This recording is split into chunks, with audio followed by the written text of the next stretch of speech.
Hi Pisces, this is Pisces Hub. Welcome to my channel. So for today's video, gagawa tayo ng daily reading for Pisces. Okay, alamin natin kung ano mga posibleng mangyari, mga gabay mensahe for Pisces sa araw na ito. Okay, gamit ang ating tarot cards and ang ating The Keeper, the fortune telling card. Okay, so reminder lang po Pisces na ito ay general reading po. So pwede pong mag-resonate, pwede pong hindi. Okay. And ang ating daily reading ay always pong timeless. So kahit anong araw, buwan o taon nito na panood, basta mag-resonate po sa sitwasyon nyo, take lang, okay? And ang gender ay pwede pong mag-resonate sa feminine or masculine, babae, lalaki, LGBT man, yung mga Pisces na nanonood ngayon or yung mga taong dinidil ni Pisces. Basta mag-resonate again, take lang. Pag hindi, huwag mong ipilit po, okay? So, ano po ang posibleng mangyari for Pisces sa araw na ito? Toil and labor. Okay. So, ano pa po ang message po for Pisces para sa araw na ito? Mga gabay mensahe for Pisces para sa araw na ito. Main male.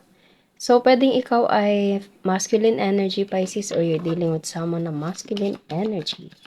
Okay. So, ano pa po ang message po for Pisces sa araw na ito? Mga gabay mensahe for Pisces para sa araw na ito. Ay, marriage, kasal. Okay. Bigla ako naririnig, Pisces.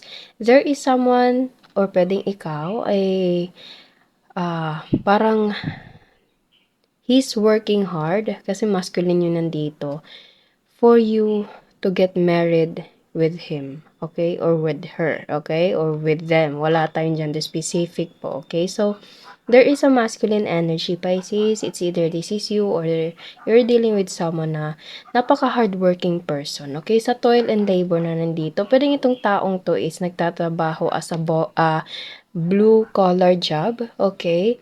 Or kung hindi naman, yung mga professional pwede po, okay? Pero mostly, para to siyang parang yung trabaho ng taong to is medyo mabigat, okay? Hindi siya ganun ka, alam mo yun, hindi madali na trabaho, okay? Any kind of work po. And this person, parang he or she is working hard because meron siyang plano na marriage, okay? And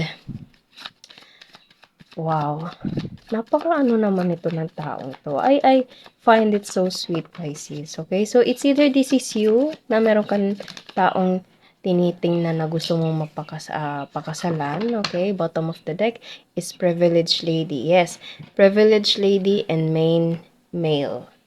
Okay, so there's a masculine and feminine energy right here, and this is a power couple right here, Pisces.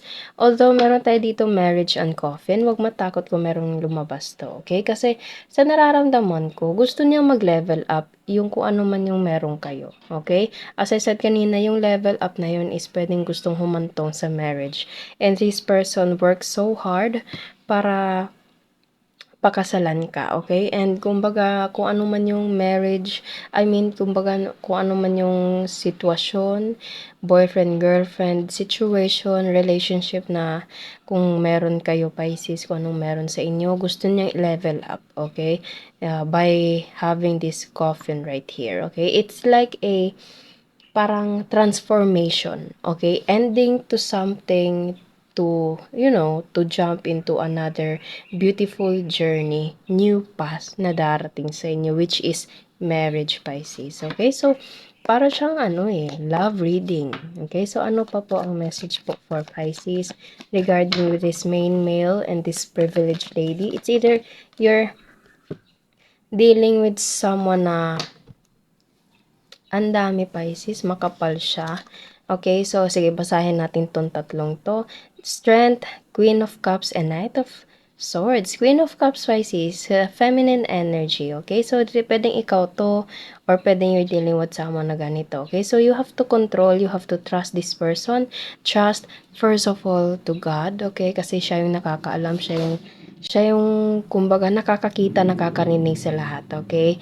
And sobra mo itong ma-a-appreciate kasi nakikita niyo itong mas feminine right here is nakatingin siya sa trophy, okay? And ito yung parang emotionally abundant sa kung ano man yung meron sa inyong dalawa. And pwedeng it will happen in sudden situation, Pisces, in uh, sudden time. Okay, tama ba yung word ko? Okay, kumbaga, hindi mo siya in-expect, okay? Although, hiningi mo siya, hiniling mo siya, inasam-asam mo siya, minamanifest mo siya, pero darating ito sa in God's perfect time, okay? Sa tamang panahon and hindi mo maano, hindi mo ma-e-expect kung ano yung exact time, exact moment, pero in God's perfect time, Pisces, darating ito. Okay, maisa sa katuparan kung ano man 'tong gustong mangyari sa inyong dalawa. Nitong si main male, pwedeng this is you, Pisces, or si main privileged lady right here. Okay, so mabilisan, biglaan. Okay, so wow. So, ang ganda naman. Five of Pentacles. Siguro nakakaramdam ka na parang medyo, yun, Six of Wands, Pisces. So, yung Five of Pentacles, medyo parang, andun yung takot, andun yung parang abandonment issue, okay? So, pwede merong isa sa inyo yung sobrang clingy, okay? And yung isa naman is parang dependent, kumbaga yung isa dependent, ang yung isa naman is independent, okay? So, what I'm trying to say is, yung isa is clingy, yung isa naman is more on logic, more on practical, okay? And this person, kung ano yung sasabihin niya, yun yung gagawin niya, Pisces, okay? Or pwedeng ikaw, kung ano yung sasabihin mo sa isang tao, gagawin mo para sa kanya, okay? So, kung ano man yung nararamdaman, anxiety, kumbaga abandonment issue, natatakot ka na baka iwan ka, natatakot siya na baka iwan mo, okay? Huwag kayong matakot kasi sa Six of Wands na nandito, it's all about victory. It's all about happiness. It's all about amazement. It's all about parang kumbaga winning. Okay? So, magiging maayos din lahat. Magiging maayos din lahat. And makikita lahat ng tao kung ano yung nakalaan para sa inyong dalawa. Okay? So, ang dami na nating nasabi dito, Pisces. Okay? And, wow. Sobrang ganda. Sobrang ganda ng love reading siya eh. Love reading sa kung ano man yung uh, andito sa masculine and feminine na nandito. The High Priestess, as I said kanina, Pisces, it's either alam mo na to or nararamdaman mo na or pwedeng itong taong to is alam niya sa deepest part of his or her heart na ikaw yung nakalaan para sa kanya. Okay? Alam niya, andun yung kutob niya, andun yung parang wisdom niya na ikaw, ikaw.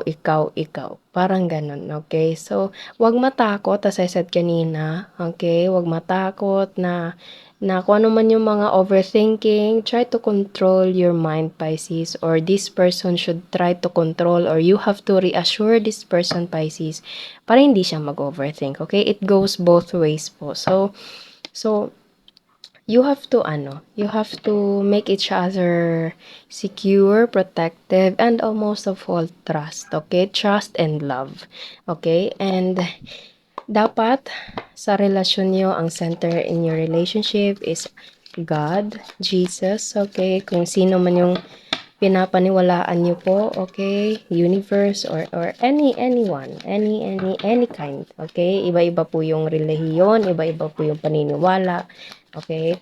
Basta sa inyong dalawa, merong trust, merong love, okay? Ano pa? Ace of Cups, Pisces. Ace of Emotions. Ace of Love, okay? So, oh, wow. The Moon, ilan to? Ayun, tatlo. Okay.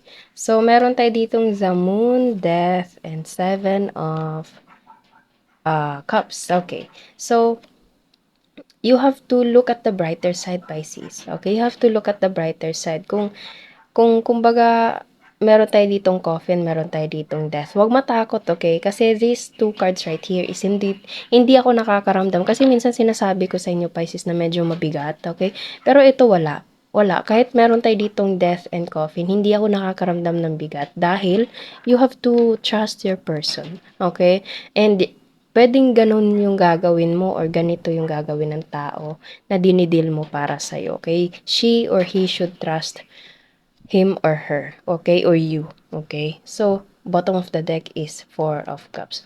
Meron kong matatanggap, Pisces. And nakikita nyo, ito yung Ace of Cups. Oh. Ito yung Ace of Cups na kung saan ibibigay sa'yo or ibibigay ng taong to sa'yo or ikaw yung magbibigay sa kanya. Okay? Kasi ang daming plano ng taong to sa'yo, Pisces. And you are destined to be this person. After all the, after all the parang mga instances, situation na napagdaanan nyo sa isa't isa, this person will do everything for you, Pisces. Okay? So, kahit medyo, alam mo yun, medyo may mga struggles in life, struggles along the way, okay? Pero ang importante is andun kayo, matatag kayong dalawa para sa isa't isa, okay? And itong Ace of Cups na nandito, ito yung ibibigay sa'yo. Okay, ito yung ibibigay sa'yo, which is this Ace of Love. Okay, you have to look at the brighter side. Minsan, parang as I said kanina, parang nag-overthink, abandonment issues, anxiety, or whatever. You always surrender everything to God, okay? I-surrender mo sa Kanya, sabihin mo sa Kanya na siya na bahala kasi siya yung powerful sa lahat, okay?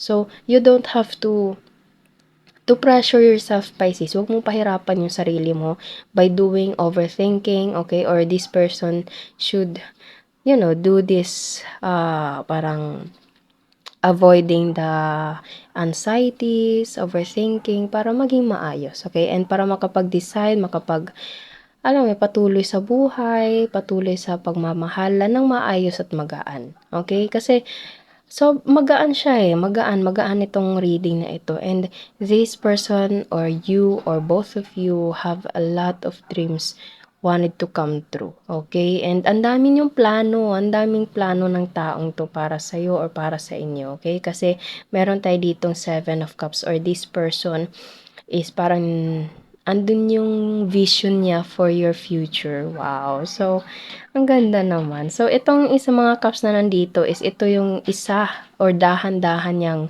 gagawing reality or dahan-dahan mong gagawin mong realidad, Pisces. And pag naging okay na lahat, naging planchado na lahat, saka mo ibibigay sa taong mahal mo or saka niya ibibigay sa'yo. Okay? Ito, and ito na papunta dito. Okay? So, ang sweet naman. Walang kabigat-bigat na reading or energy dito, Pisces. Hindi ko ramdam, okay? Kasi minsan sinasabi ko sa inyo na, ganito, ganito. Pero ngayon, sobrang gaan, napaka-sweet ng reading natin ngayon, okay? So, yun po ang ating reading sa araw na ito, Pisces. Na when nag-resonate po, huwag niyo po sanang kalimutan na mag-like at mag-subscribe po sa ating channel. And click the bell button, Pisces, para ma-notify po kayo sa next videos na i-upload natin, okay? So, thank you, Pisces, and God bless!